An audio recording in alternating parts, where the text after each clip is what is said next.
찬송가 276장을 부르시겠습니다.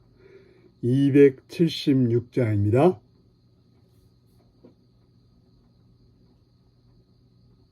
아버지여 이제 이는 용납하여 주시고 예수님의 이름으로 구원하여 주소서.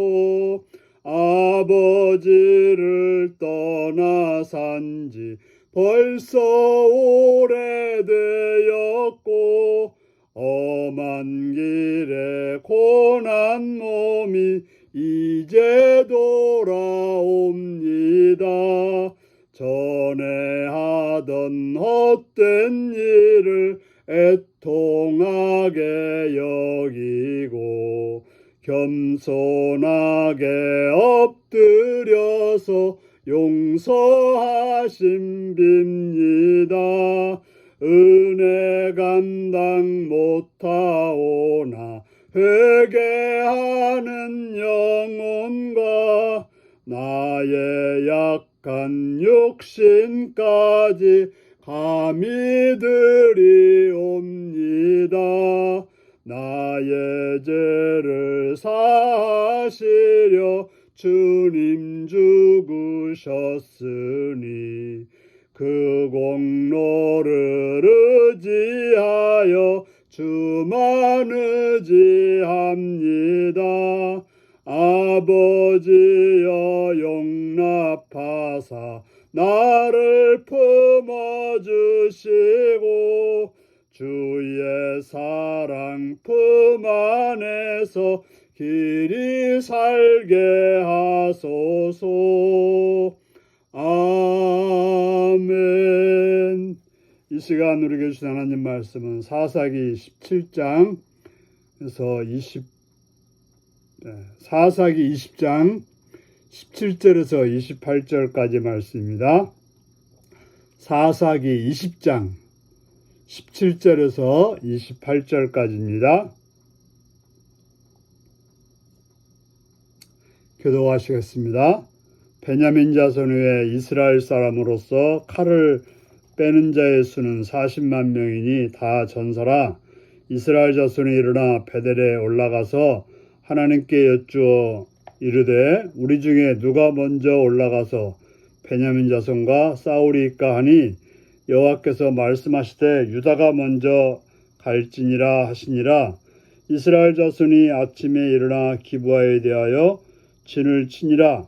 이스라엘 사람이 나가 베냐민과 싸우려고 전열을 갖추어 기브아에서 그들과 싸우고자 하매 베냐민 자손이 기브아에서 나와서 당일에 이스라엘 사람 22,000명을 땅에 엎드렸으니 이스라엘 사람들이 스스로 용기를 내어 첫날 전열을 갖추었던 곳에서 다시 전열을 갖추니라. 이스라엘 자손이 올라가 여호와 앞에 저물도록 울며 여호와께 여쭈어 이르되 내가 다시 나아가서 내 형제 베냐민 자손과 싸우리까 하니 여호와께서 말씀하시되 올라가서 치라 하시니라. 그 이튿날 이스라엘 자손이 베냐민 자손을 치러 나가매 베냐민도 그 이튿날에 기브아에서 그들을 치러 나와서 다시 이스라엘 자손 18,000명을 땅에 엎드렸으니 다 칼을 빼는 자더라. 이에 온 이스라엘 자손 모든 백성이 올라가 베델에 이르러 울며 거기서 여호와 앞에 앉아서 그날이 저물도록 금식하고 번제와 화목제를 여호와 앞에 드리고 이스라엘 자손이 여호와께 물으니라. 그때에는 하나님의 언약궤가 거기 있고 아론의 손자인 엘르아살의 아들 비느하사가 그 앞에 모시고 섰더라.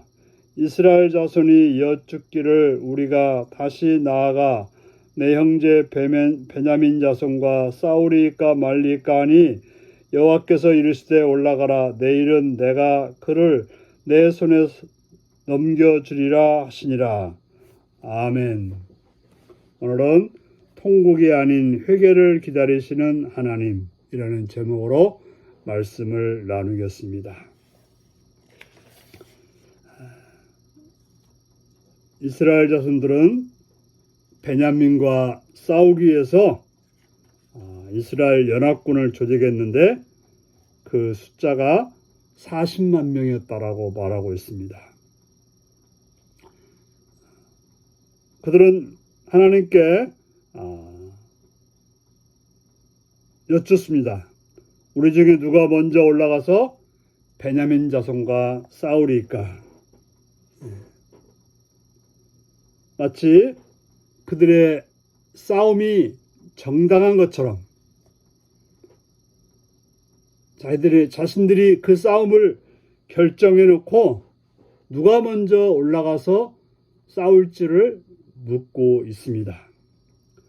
사사기 1장에 보면 이스라엘 백성들이 가나안 사람들과 싸우러 나갈 때 이때 하나님께 물었을 때 하나님께서는 유다가 먼저 나가 싸우라고 했고 이번에도 똑같이 유다가 먼저 나가 싸우라고 했습니다. 이방인과 가나안 사람들과의 싸움은 이미 하나님이 결정하신 싸움이었고 하나님의 뜻이 있는 싸움이었습니다. 하나님의 명령을 이루는 싸움이었습니다. 하지만 이스라엘 백성들이 연합해서 자신의 동족인 베냐민과 싸우는 것은 하나님이 결정한 하나님이 말씀한 싸움이 아니라 그들 스스로 결정한 그들이 정해놓은 그런 싸움이었다는 사실입니다. 그들이 결정해놓고 누가 먼저 나가 싸울지를 묻고 있습니다. 하나님은 또 유다가 먼저 나가 싸우라고 합니다. 그런데 그 싸움에서 무려 이스라엘 자손들은 2만 2천 명이 죽고 맙니다. 그들은 나름대로 하나님께 묻고 나가서 싸웠다고 생각했는데 실제로는 그들이 결정해놓고 나가 싸웠기 때문에 패배할 수밖에 없는 싸움이었죠. 그래서 그들은 통곡합니다. 왜 우리가 이런 일을 당해야 되는지, 왜 하나님의 백성들이 나가 싸우는데 불의한 일을 처단하려고 싸우는데 어떻게 해서 이렇게 2만 2천 명이나 죽는 일이 생기는지라고 통곡합니다. 다시 싸우리까라고 물었을 때 여호와께서 올라가서 치라라고 말합니다. 나가서 또 전쟁했는데 몇 명이 죽습니까? 18,000명이 죽습니다. 그들은 참으로 통탄할 일이었습니다. 무려 베냐민 자손보다도 더 많은 숫자가 이스라엘 자손에게서 죽었던 것입니다. 그래서 그들은 다시금 하나님 앞에 나와서 울며 여호와 앞에서 그날이 저물도록 금식했습니다. 그리고 번제와 화목제를 여호와 앞에 드렸습니다. 금식하고 번제와 화목제를 여호와 앞에 드렸다고 하는 것은 하나님 앞에 회개하며 자신들의 잘못을 아뢰었다고 하는 것입니다. 앞에서는 전쟁의 증거에 대한 그런 통탄의 울음이었다고 한다면 지금은 자신들의 잘못을 생각하고 자신들의 문제가 무엇인지를 살피며 회개했다고 하는 이야기인 것입니다. 그렇습니다. 여기 이스라엘 백성들의 전쟁의 잘못은 무엇입니까? 그들은 전쟁하려고 모았을 때 하나님께 먼저 물었어야 돼. 이 전쟁이 마땅한 전쟁인지, 이 전쟁을 해야 되는지 물었어야 되는데 그렇지 않고 자기들이 결정해놓고 그 다음에 하나님께 누가 먼저 나갈지를 물었던 것입니다. 우리가 하나님의 일을 한다 그럴 때 하나님이 말씀하신 일, 하나님이 정한 일을 해야 되는 것입니다. 내가 결정해놓고 내가 그 일이 안 된다고 울고불고 한다고 해서 그 문제가 해결될 수 있는 건 아닙니다. 그래서 이스라엘 백성들은 여호와께 물었습니다. 뭐라고 묻습니까? 내 형제 베냐민과 싸우리까 말리까? 이걸 먼저 물었어야죠. 그냥 나가서 싸우려고 하는 것이 아니라, 자기들이 결정해놓고 싸우는 것이 아니라 하나님께 이 전쟁이 옳은지 모으기 전에, 모아놓고도 물론 물을 수 있죠. 항상 우리는 내가 결정하고 하나님께 묻는 그런 것은 잘못된 기도입니다. 우리는 결정의 단계에서 하나님께 물어야죠. 하나님, 내가 이 일을 하면 되는지 마는지, 해야 될지 말지. 결정해놓고 이 일을 이루게 해달라고 윽박지르는 것이 기도가 아니라, 하나님의 뜻이 무엇인지를 알아서 그 뜻을 어떻게 따를지를 묻는 것이 기도라고 하는 것을 기억하셔야 될 것입니다. 기도는 내 소원을 하나님께 관철시키는 것이 아니라, 기도는 하나님의 뜻을 내가 어떻게 행할지를 찾는 것이 기도임을 기억하고, 통곡이 아닌 회개를 통해서 하나님께 나가시는 여러분들이 되시기를 바랍니다. 기도하시겠습니다. 자비로우신 아버지, 오늘도 함께 하신 주를 찬양합니다. 주의 말씀으로 우리로 하여금 가르쳐 주심을 감사합니다. 우리로 하여금 우리가 결정해놓고 하나님께서 이루어지기를 기도하는 그런 기도가 아니라, 하나님의 뜻이 무엇인지를 알고 그 뜻을 따르기 위한 기도가 되게 하여 주시옵소서.